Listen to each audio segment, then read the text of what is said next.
All right. Welcome back to another amazing empowerment session. I thank you guys so much for coming. My name is Bree. I am the Executive Director of Weel Foundation, and I am lucky enough to have a co-presenter with me tonight who's going to introduce our speaker. And so without further ado, I'm going to hand it over to my close friend and lovely assistant, Miss Tanya. Go ahead and take it over, Tanya. Hello, I'm Tanya Parker, and I've been coming to these for many years, and I'm excited to announce the next presenter. His name is Chris Mitchell, aka Your Guide to Self-Confidence. He is a certified confidence coach and the founder and CEO, Chief Executive Officer at #Define Yourself. Chris is the host of the successful Self-Employed and Disabled podcast and the author of 3 self-published books, including Success Starts with Self-Confidence, 10 Steps to Confidence for Your Self-Employed Person with a Disability, which is available in like a couple days, starting on Amazon in February of this year. Chris is a person with multiple disabilities. Chris is physically disabled from an incomplete spinal cord injury, visually impaired, neurodiverse, and battles depression. He will share with us tonight how you can create the success you desire and the desire as a person with a disability by showing you how to discover, develop, and grow your self-confidence. Take it away, Chris. Thank you very much for that wonderful introduction. I don't know who wrote it, but they did a really great job at that. And you did an awesome job of reading that. Everyone, welcome to tonight's Weel with Me Foundation Empowerment Week for Winter 2024. Couple quick questions. I like to make my events interactive. Raise of hands, how many people have been at all 4 nights of this event? I think that a good number of you. Okay, how many of you have been here for just 3 of the nights? Okay, 4's winning so far. What about 2? Anyone only been here 2? Okay, 1 or 2 people. That's cool. I'm glad. And is this your first night here? Anyone first nighters? No. Okay, that's good. That's cool. Great, because it's going to be a fun event. Like I said, I like to make things interactive. So we're going to start off with a couple of questions. They're kind of rhetorical, but I want you to start getting your mind in gear and start thinking. First question is, do you feel that a disability is holding you back from success? Do you feel like society or others are holding you back from the success you desire and deserve? Do you feel that because you are a person with a disability, you will never experience the same level of success as your able-bodied peers? Well, tonight I'm going to share with you that you are capable of achieving success in every aspect of your life, regardless of what your definition of success is, regardless of what your disability may be, regardless of how others or society are trying to limit your success. And I'm going to show you what it takes to achieve success. I am Chris Mitchell. We mentioned this in the intro, but I'm just going to share this again. Your Guide to Self-Confidence, a certified confidence life coach, the author of the upcoming book, Success Starts with Self-Confidence, 10 Steps to Confidence for the Self-Employed Person with a Disability, and the host of the Successful Self-Employed and Disabled podcast, the founder and CEO, Chief Empowerment Officer at #Define Yourself. And I am a person with multiple disabilities. We mentioned them earlier, but I'm going to go into a little bit more detail. I am legally blind. I was born with cataracts. My vision is 2200 in my left, 2300 in my right. I was born with a speech impediment that required me to be in speech therapy, having a therapist come to my house before I started preschool. I'm neurodiverse. I have ADHD, which nobody, whenever I tell them I'm neurodiverse and I have ADHD, no one has said, I'm surprised to learn that about you. But what does surprise people is that I do battle depression, and I do. But when you get me in front of a microphone or a crowd, I have a lot of energy, because I learned if you don't and you come into a group really depressed, nobody wants to listen to you. So it's a lot of energy here. And I became physically disabled in my mid-30s. Now, despite all of these disabilities, I have achieved what I consider success in my life. I've driven a car and I've flown a plane despite my visual impairment. I fulfilled a childhood dream of working in morning broadcast radio and earning 2 awards for public speaking, despite starting out with a severe speech impediment. I've convinced a business to hire me while holding a white cane in my hand when they were not hiring anyone. And while working at that business, I earned co-disabled employee of the year from the Stanislaus County Mayor's Committee, and that's located in California. And I started 3 home-based businesses when gainful employment was either a challenge or not an option for myself. One of those businesses I started was an eBay business out of my 1-bedroom apartment. And that earned me recognition in a 1-page article in Entrepreneur magazine and led to me teaching an eBay course at a local community college from my wheelchair. Earning my certification, I also have success by earning a certification in confidence life coaching and 5 other coaching certifications, including master life coaching. And I feel I'm successful because I returned home a month after suffering an incomplete spinal cord injury. Technically, it's called a ischemic stroke to my spinal cord. For some reason, I had a brain fart. I don't know why, but I did. And that robbed me of my ability to run, walk, stand, or perform many of the ADLs that we all want to or try to do, activities of daily living. I regained the ability to perform many ADLs independently in time. I also taught myself how to walk with a rollator more than 5 years after my insurance company gave up on me and my recovery. They gave up on me. They would not pay for outpatient therapy. I could not afford it, but I pushed on and I taught myself how to walk. Very proud of that. And I also dated, courted, and married a woman despite my disabilities. And we've been happily married for 20 years. And that's our entire length of our marriage, 20 years. So all of them been happy. Now, if you were to ask anyone who has achieved professional, financial, academic, romantic, or personal success, or any expert on creating success, what is the secret to success? You would hear things like, you should get up at 5 o'clock in the morning. You should practice the 20-20-20 principle. And if you're not familiar with that, 20-20 principle is 20 minutes of exercise, 20 minutes of reflection, maybe journaling, meditation, or quiet contemplation, and 20 minutes devoted to growing, growth, I should say. And that's reading, reviewing your goals, or studying a topic of interest. They may also tell you you should set goals. They may mention or suggest creating a vision board, developing leadership skills. You may hear that you should be disciplined. You may also be told you should practice continuous learning and be an avid reader, as well as surrounding yourself with positive people. Be persistent to what you want to achieve. Take care of your physical and mental health. Take risk, embrace failure, and put yourself out there. Now, all of the above are important to creating success in your life. Some are more important in professional success and some are more important in personal success, but they're all important. But if you were to ask me, what is the secret to success? I would reply without hesitation that success starts with self-confidence. Now, that's a very bold statement, and I would like to explain why I say that. Why do I say success starts with self-confidence? Well, when I look back over my life and I ask myself, what has helped me create the success I have? And I have to say, self-confidence. When my self-confidence is high, I've experienced success. And I've also asked myself the second question, and you should ask yourself these questions too.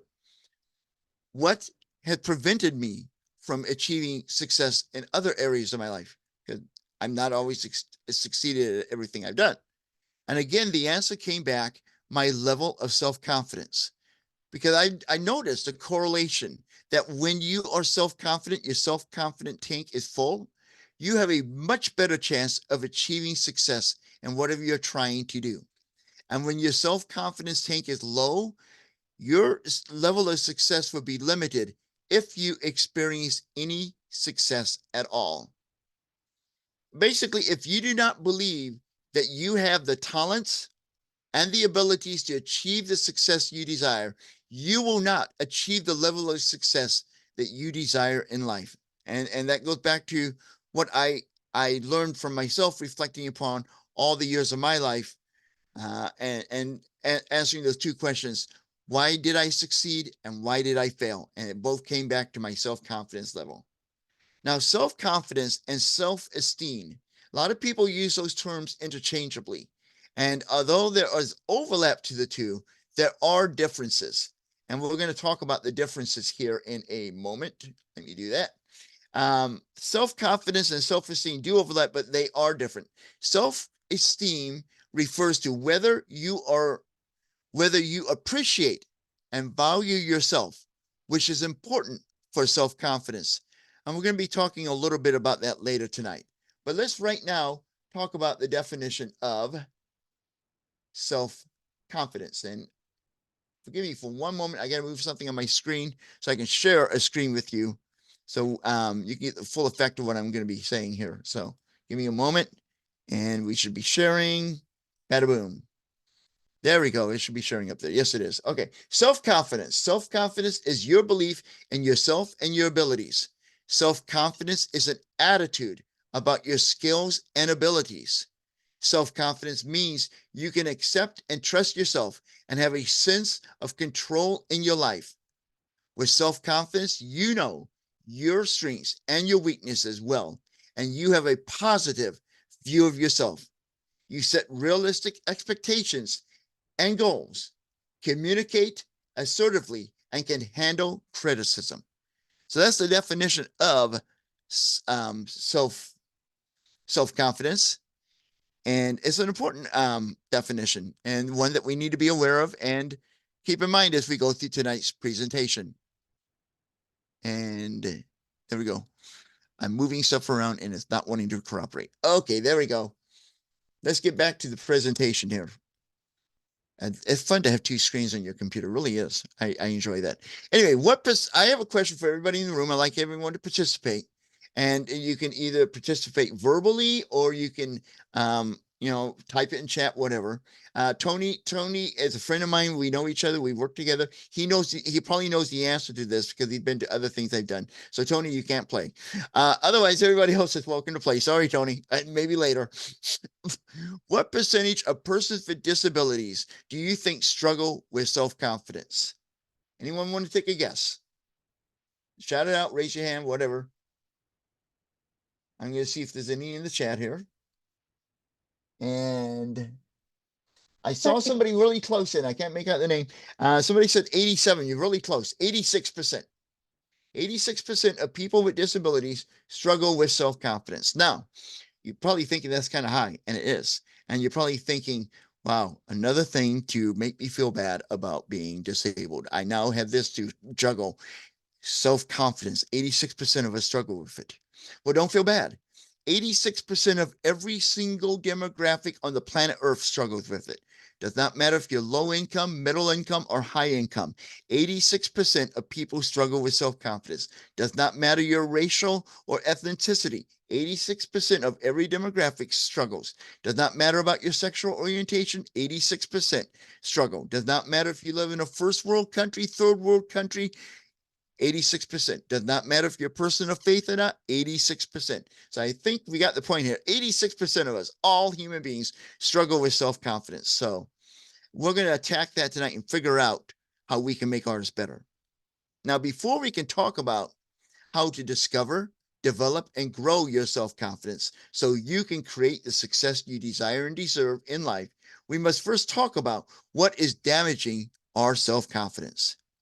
And there are two forces that are attacking our self-confidence, at least two we're going to talk about tonight. And there are two categories, we're going to consider them categories: external forces and internal forces. Now, what external forces cause us to struggle with self-confidence as persons with disabilities? Well, inaccessible buildings could cause us to struggle with self-confidence. Limited or non-existent public transportation, people putting us down, mocking us, and showing pity towards us because we identify as persons with disabilities. People telling you that you cannot do something because you are a person with a disability. or maybe being spoken to as if you were a child or through a third party. People using outdated or offensive terms such as handicap or the R word. Now, who are these insensitive people in the world? It could be employers, it could be teachers, it could be clergy, it could be doctors, it could be nurses, it could be anyone, it could be family, it could be friends.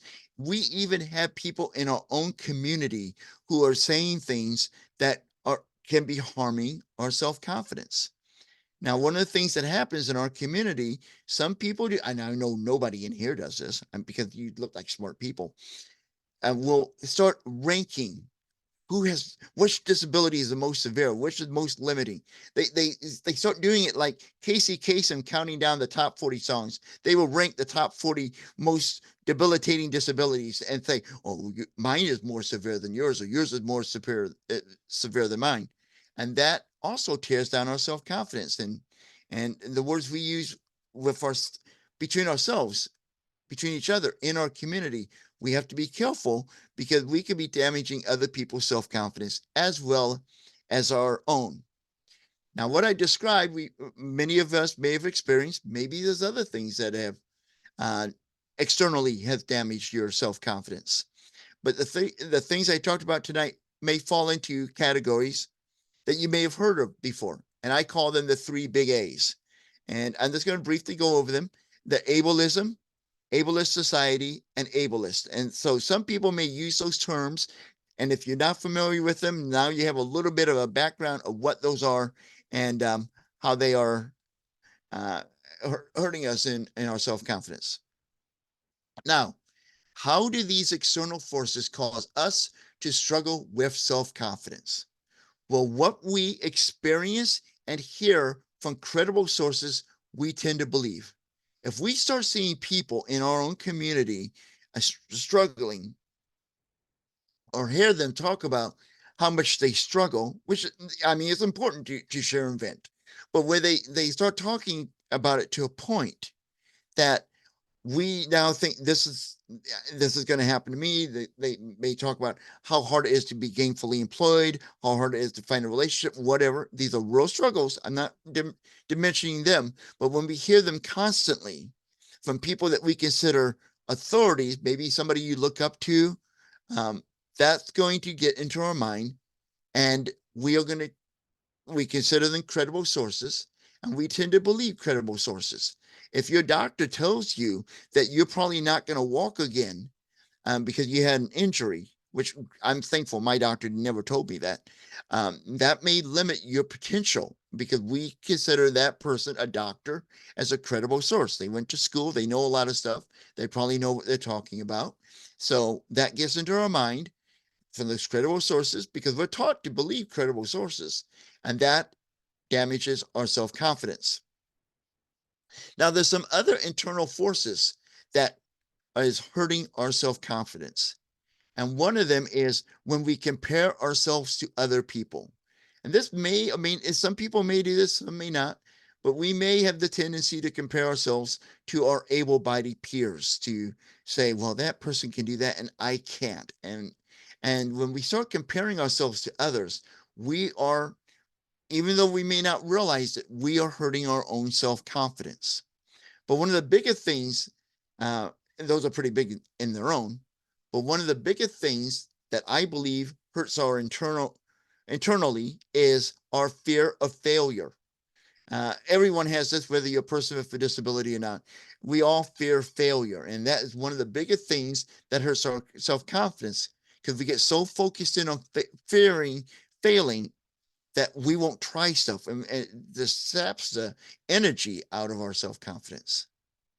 Now, what can we do to stop the damage and start discovering, developing, and growing our self-confidence? Well, first thing is self-acceptance. And that starts with stop comparing yourself to others.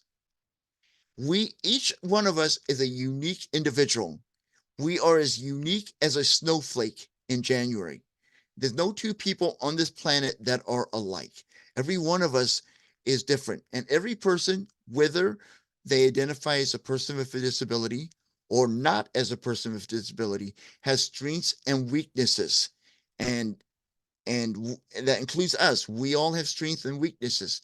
We need to stop comparing ourselves with others and start looking at our strengths more than our weaknesses.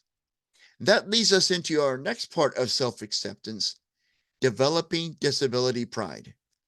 Like I said a moment ago, you are a unique person. You are as unique as a snowflake.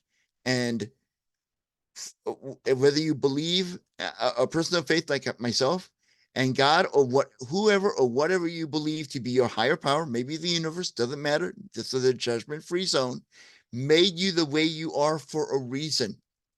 I know we often think in our community that why me? Why did this happen to me? Those kind of thoughts are tearing down our self-confidence.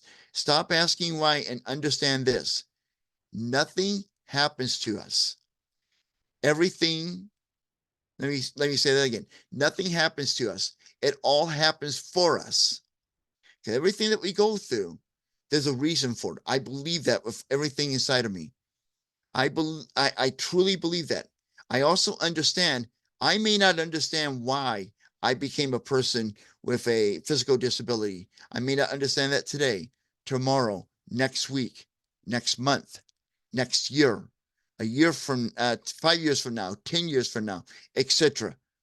I know that there's a reason for it. I may not ever know that reason while I'm alive, but I know there's a reason for it, and that gets me through a lot of things.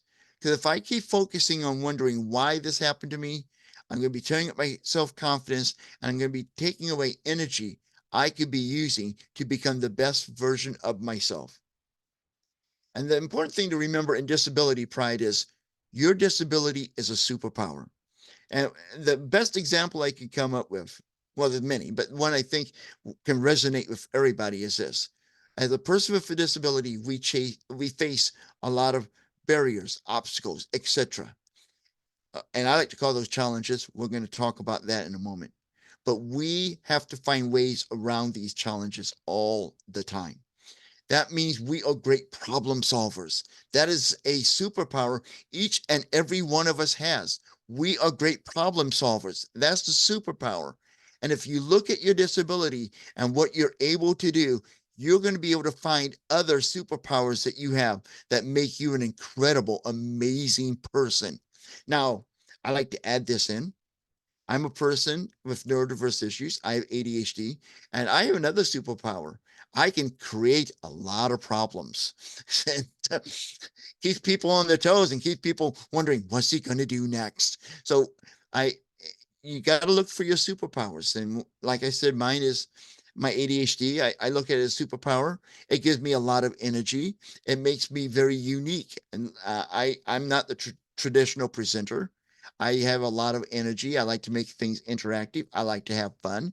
So because of my ADHD, that became a superpower. And people very rarely forget me after they meet me.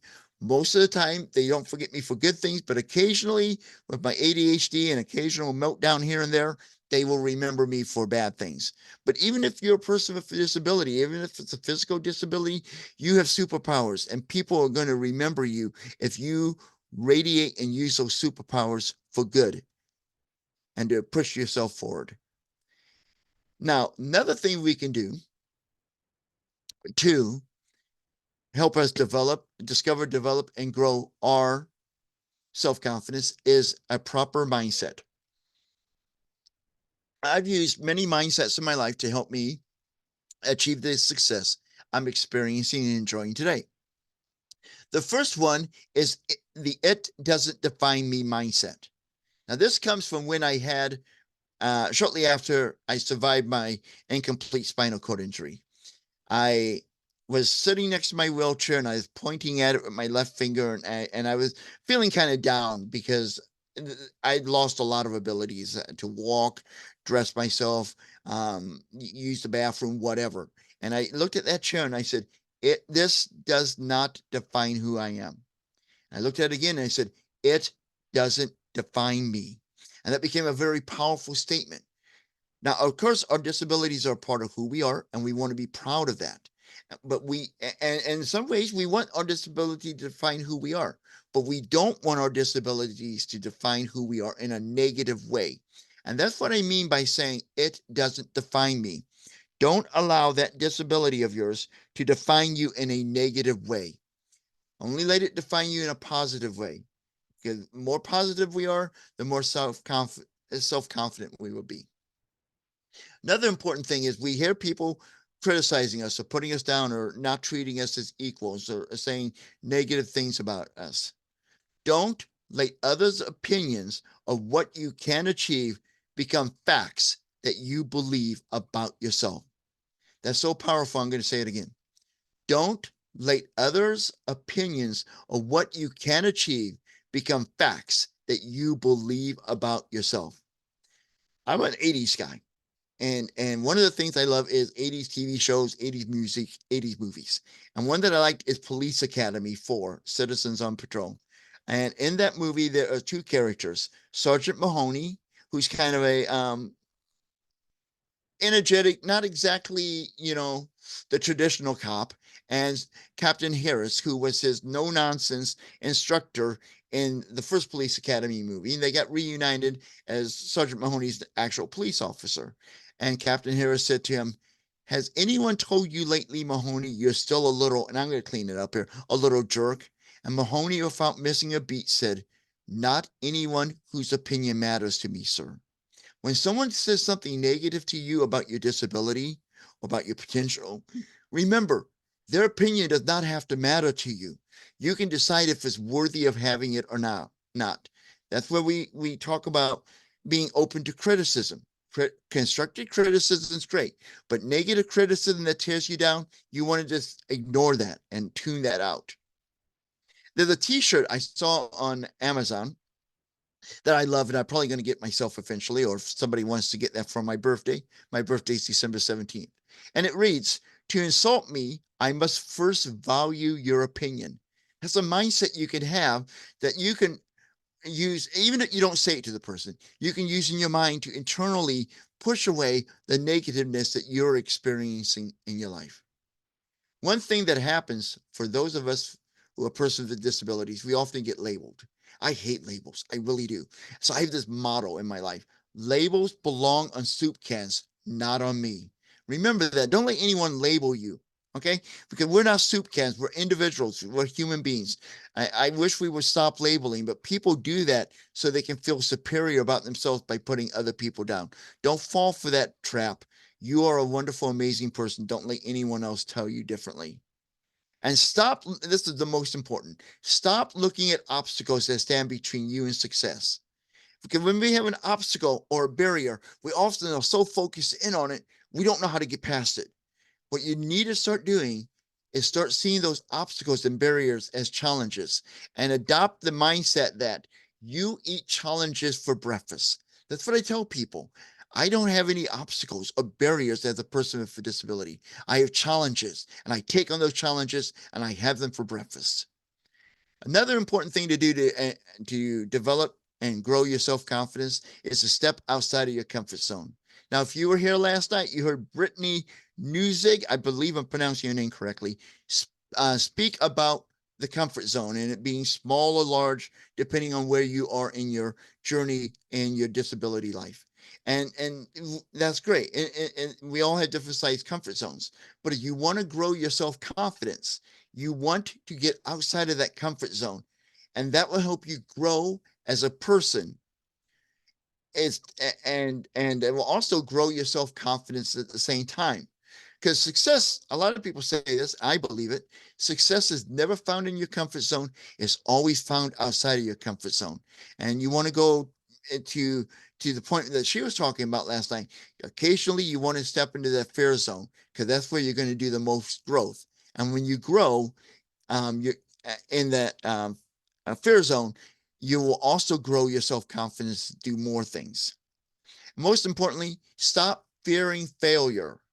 Ignore the advice from Homer Simpson, who said, "Trying is the first step to failure." He also said, "You tried your best and you failed miserably. The lesson here is to never try." Don't listen to Homer Simpson. He does not know what he's doing. Because the truth is, you never fail if you learn something. I have a friend of mine, he's in his early 20s and he's had some setbacks in his life and he feels like he has failed. I ask him, have you learned something from this experience? And we work together and help him discover what he has learned. And then I tell him, if you learn something, then you did not fail. And it's true. If you have a setback, it's not a failure, especially if you can learn from it. Take the advice of Thomas Edison when he was trying to develop the light bulb and other great inventions. He once said, I have not failed. I found 10,000 ways that won't work. That's the attitude you have to have. And so you can embrace failure. The only thing you should fear is one thing. Fear only of being where you are today, a year from today. An important question to ask yourself, where do you want to be in a year from now? Because that could be your goal. And you can, taking what I'm showing you tonight, you can start developing and growing the self-confidence to achieve whatever that goal is for the coming year. Now, the thing that I find really useful, and I love recommending this to people because it helps so much with them, is what I call the success balloon. And the success balloon is an idea that I came up with a while back that will help you grow your self-confidence. My wife and I love hot air balloons. And as you can see in the screen, we have a little hot air balloon called the success balloon. And the idea is, if you ever watch balloons, we watch the International Balloon Fiesta each year. Hot air balloons in the morning have what's called mass ascension. They all rise up simultaneously above the ground, above the mountains, above the trees, above everything. They overcome gravity and go into the air. Well, with your success balloon, in the circular part of it, in the circular part here, write down anything that you've done that was successful. And it can be anything small. Like when I had my incomplete spinal cord injury, when I was first able to open a milk carton on my own because I had spasticity, I would put this in a success balloon. And you could do this in a journal if you want. And this the PDF is going to be a link to it's going to be in the email that's sent out after this meeting. You get your own copy, print them up, and you can put this in a journal, whatever. And then whenever your self-confidence tank is feeling low, you just refer back to the success balloons and say, if I did that I once thought was not possible, I can do this new challenge in my life. Now, with these success balloons, um, you keep track of them and all. And when you have enough success balloons, you're going to be able to do something really amazing. You're going to be able to achieve things you never thought was possible. And those bigger achievements, I have up on my wall. This behind me is called my success wall. It has my certifications and other awards and achievements I've earned in my life. So when I do face a new challenge, I can look back at my success balloons or my success wall and say, if I did these things that I once thought was impossible, I could take on this challenge and do this. And that helps me keep my self-confidence tank at a full level to take on any challenge that comes up in my life. Now, with self-confidence, you become a force to be reckoned with and an unstoppable person with a disability. What can you achieve with self-confidence? Well, with self-confidence, you will be able to achieve your definition of success. And that could be your definition of professional success by acquiring gainful employment or starting your own business. Let's be honest, gainful employment is very challenging for persons with disabilities for many reasons. We have the highest percentage of unemployment rate in gainful employment, but we are rocking it. We are leaders in self-employment demographics. So if traditional employment is not an option for you, consider and self-employment, starting your own business, being a virtual assistant, managing someone's social media profile, whatever you want to do. With self-confidence, you can have financial success by creating and having the confidence to live on a budget. You can have academic success, and with a self-confidence, you will have the confidence to go to school or go back to school and earn the degree or certification that you desire and deserve. You can have romantic success, like I have, pursuing and acquiring a healthy long-term relationship with a love interest who respects you for who you are and does not pity you or pamper you or make you feel bad about yourself because you're a person with a disability. And you can have personal success by living the life you desire and deserve. And there's a lot more that you can do when you are a person who has a person with a disability who has self-confidence. So one of the things I like to mention here real quickly is that one of the things I believe real firmly, and I mention all the time, is if you can believe, you can achieve. If you believe in yourself, you can achieve practically anything you want to do in your life. I believe in me. That's why I achieve the things I do in life. No one can believe in you more than yourself. I could sit here all evening. I really don't have the time. I have another meeting later, but I could sit here all evening and tell you how wonderful, how great you are, how amazing you are. And that's going to make you feel good. And it'll be truthful too. It will make you feel good. But unless you believe it yourself, my words are not going to influence you as much as your words.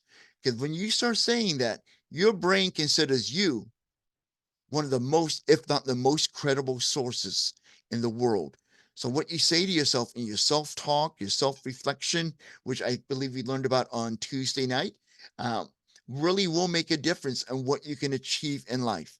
Now, I do have a little gift that's going to be in the email that you get afterwards, after the meeting, when they send out the recording of it. And that's going to be a cheat sheet with 3 things you can start doing today. The 3 different things that I mentioned tonight, you can start doing today to discover, develop, and grow your self-confidence. So look for that in the email. And I know this video is going to be up on YouTube. And if you're watching on YouTube and you don't get the email, unless people at Weel with Me Foundation yell at me, I will comment on that with a link to that. So it might be up there as well. So anyway, I would like to thank you very much for your time tonight, and your attention. It's been a wonderful and an honor to speak to all of you tonight. And before I turn it back to our wonderful host who allowed me the privilege to speak to you, I open for any questions anyone has on anything that we talked about tonight or almost anything else in life. But if you ask me for my credit card number, I'm going to have to say no to that. So anyone have any questions, just shout them out or try to put them in chat and I'll see if I can see them. And if not, maybe one of our wonderful hosts can help me read that because the chat box is a little bit tiny print for me. What's the PIN number? Okay. My PIN number is 666. I'm kidding.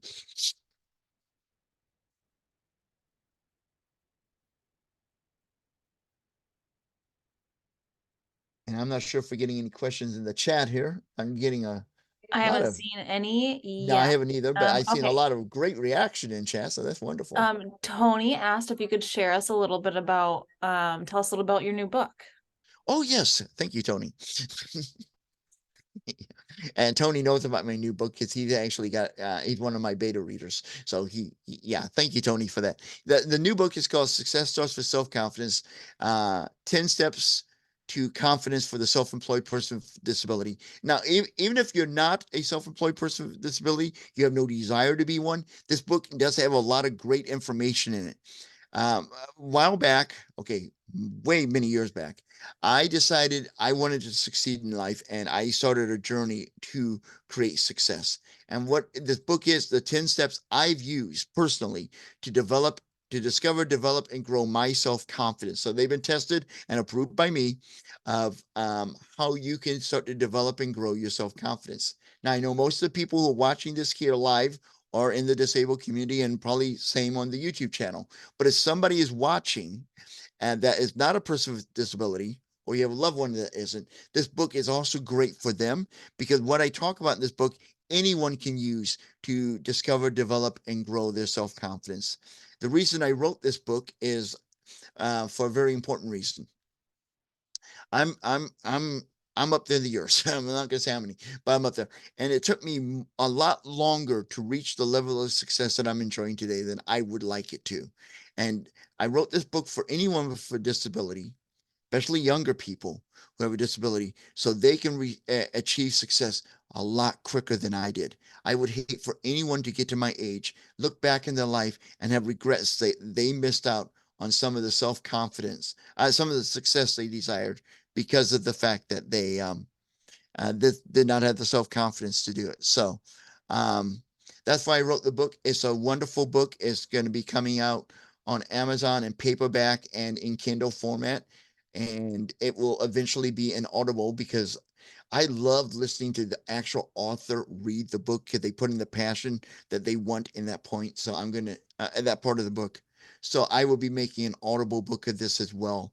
And it's a great read. And I encourage you to get it. It will be coming out sometime in February. I don't have an exact date yet, but um, yes, it will be coming. And it's a wonderful book. And thank you again for that question, Tony.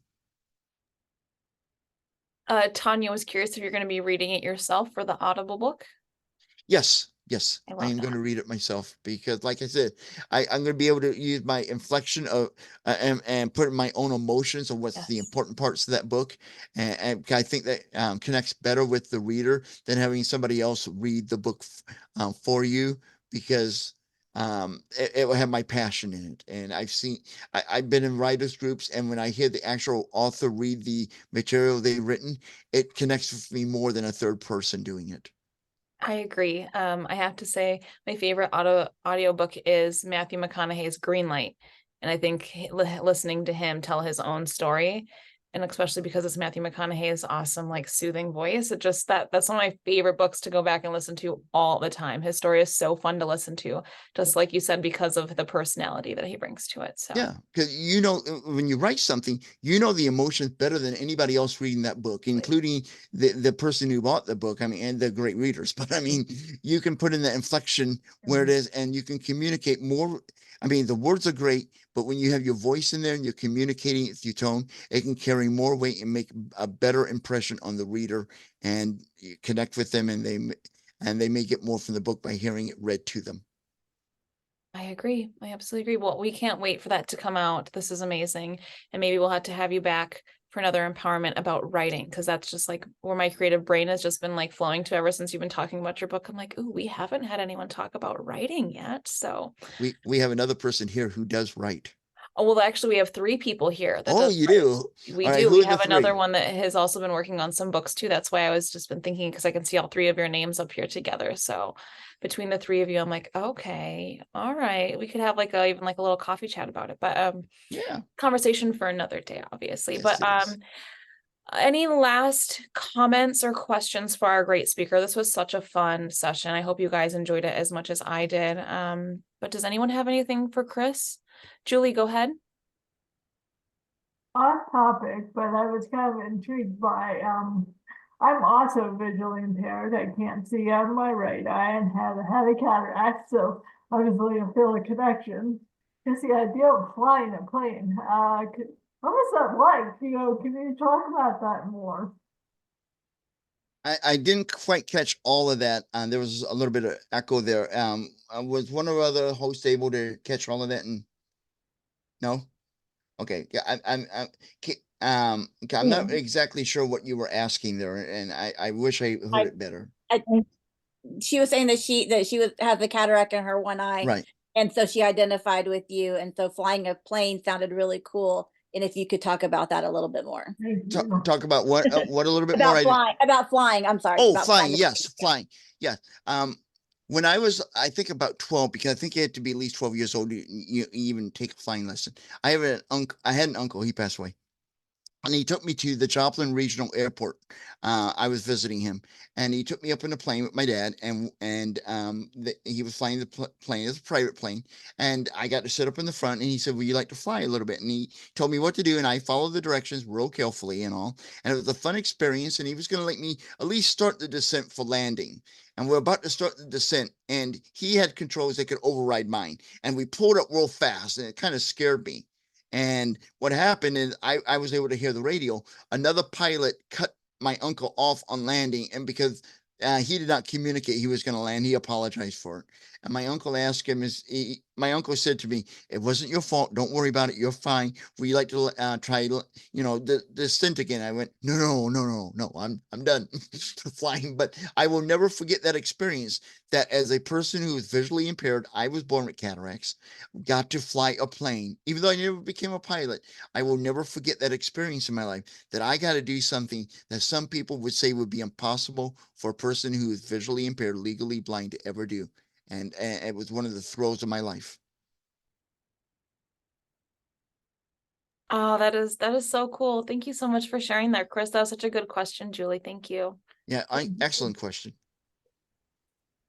Awesome. Well, if there is no more questions or comments, I just want to wrap this up by saying thank you so much, Chris, for sharing such great information. I was taking notes during this and I got a lot of good little information nuggets and everything. I can't wait to come back and use this recording as a resource. I hope you guys also come back to this and rewatch it and just see what kind of new pieces you can pick up the next time. Thank you, attendees, for coming and listening and spending time and just really taking an hour to not only like help us grow our mission, right? But this is also for you guys.